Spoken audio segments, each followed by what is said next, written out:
প্রিয় দর্শক, আশা করি সবাই ভালো আছেন। চলে আসছে আরেকটি ভিডিও নিয়ে আপনাদের সামনে।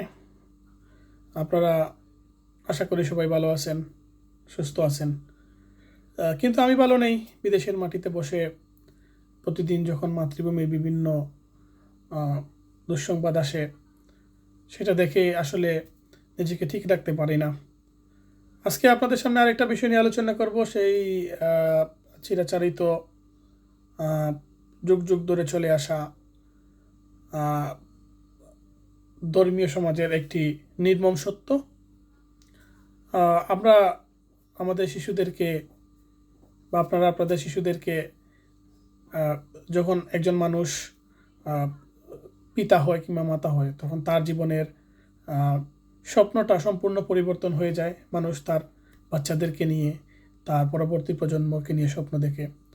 আর সেই স্বপ্ন দেখতে গিয়ে, সেই স্বপ্নকে বাস্তবে রূপান্তরিত করতে গিয়ে মানুষ তার সন্তানদেরকে শিক্ষিত করতে বিভিন্ন শিক্ষা প্রতিষ্ঠানে পাঠায়। বিশেষ করে যারা ধর্মীয় দৃষ্টিকোণ থেকে এবং ধর্মীয় শিক্ষায় নিজেদের সন্তানদেরকে শিক্ষিত করতে চান, তারা মাদ্রাসায় পাঠান। মাদ্রাসায় যখন আপনারা আপনাদের সন্তানদেরকে পাঠান, তখন আপনারা আপনাদের সন্তানদেরকে আমানত হিসাবে ওই মাদ্রাসায় যারা শিক্ষক বা হুজুর থাকেন তাদের কাছে এই বিশ্বাসে দিয়ে আসেন যে আপনার সন্তান সেখানে সুশিক্ষায় শিক্ষিত হবে এবং আপনার সন্তান সেখানে নিরাপদ থাকবে। তো কিন্তু সেই রক্ষকরা কিভাবে বক্ষকের ভূমিকায় পালন করে, তারা দিনের শিক্ষা না দিয়ে কিভাবে বলাৎকারকে দিনের কাজ হিসাবে চিন্তা করে, এই বিষয়টা আমার দৃষ্টিগোচর হয়েছে আজ সকালে এই সামাজিক যোগাযোগ মাধ্যমের কল্যাণে। তাই ভাবলাম এই বিষয়টা নিয়ে আপনাদের সামনে কিছু বলি। আসুন পরবর্তী আলোচনায় যাওয়ার আগে এই বিষয়টা এই ভিডিওটা একটু দেখে আসি। বলাৎকার করে দিনের কাজ বলাৎকার করতেছে মাদ্রাসা মধ্যে ছাত্ররা দিনের জন্য করতেছে। বলাৎকার কি দিনের জন্য করতেছে? আপনি বলেন হাজির করতেছে। প্রিয় দর্শক, আপনারা ভিডিওটা দেখলেন। ওনারা দিনের জন্য বলাৎকার করতেছেন। তো দিনের কাজ কি, সেই সেই বিষয়টা, সেই যে ডেফিনেশনটা ওনারা কমপ্লিটলি পরিবর্তন করে দিচ্ছেন। ওনারা বলাৎকারকে দিনের কাজ হিসাবে আমাদের সামনে উপস্থাপন করতেছেন। তো বলাৎকার অর্থাৎ শিশু দর্শন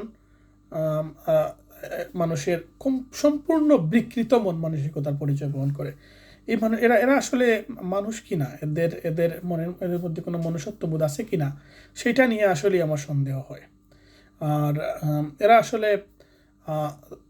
আসলেই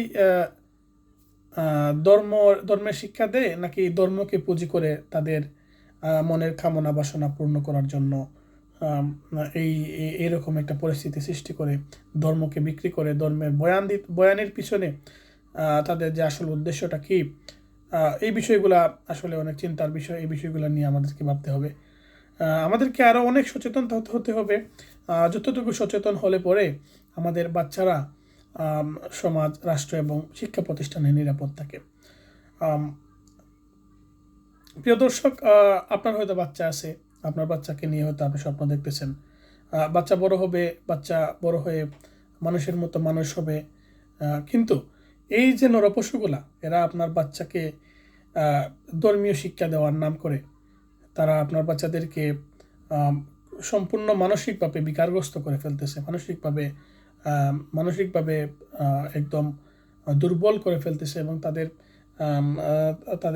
ওই যে শিশুগুলা এদের দ্বারা নির্যাতিত হয়, এই শিশুগুলা বড় হয়ে কি হবে, বড় হয়ে তাদের চিন্তা ভাবনাগুলো কীরকম হবে, এবং বড় হয়ে সেই শিশুগুলা আসলে তাদের তাদের জীবনে এই যে দুর্বিষহ যে ঘটনাগুলো, এই যে তাদের সাথে ঘটে যাওয়া অন্যায়গুলো তাদের জীবনে কোন রকমের প্রভাব ফেলবে, সেটা আসলেই আমাদের চিন্তার বিষয়। সেই বিষয়গুলো নিয়ে আমাদেরকে ভাবতে হবে। আমাদেরকে আরও একবার ভাবতে হবে যে আমাদের শিশুদেরকে আমরা কোথায় পাঠাচ্ছি, কার কাছে পাঠাচ্ছি, কোথায় রাখছি, কার কাছে রাখছি। আমাদের শিশুরা আজ কোথাও নিরাপদ নয়। আমাদের আপনাদের সমাজের বিভিন্ন জায়গায় শিশুরা নির্যাতিত হচ্ছে, নিপীড়িত হচ্ছে, ধর্ষিত হচ্ছে। আশা করি আপনারা সচেতন হবেন, এই প্রত্যাশা ব্যক্ত করে আজকের ভিডিও এখানে শেষ করছি। স্যার, ভালো থাকবেন সবাই।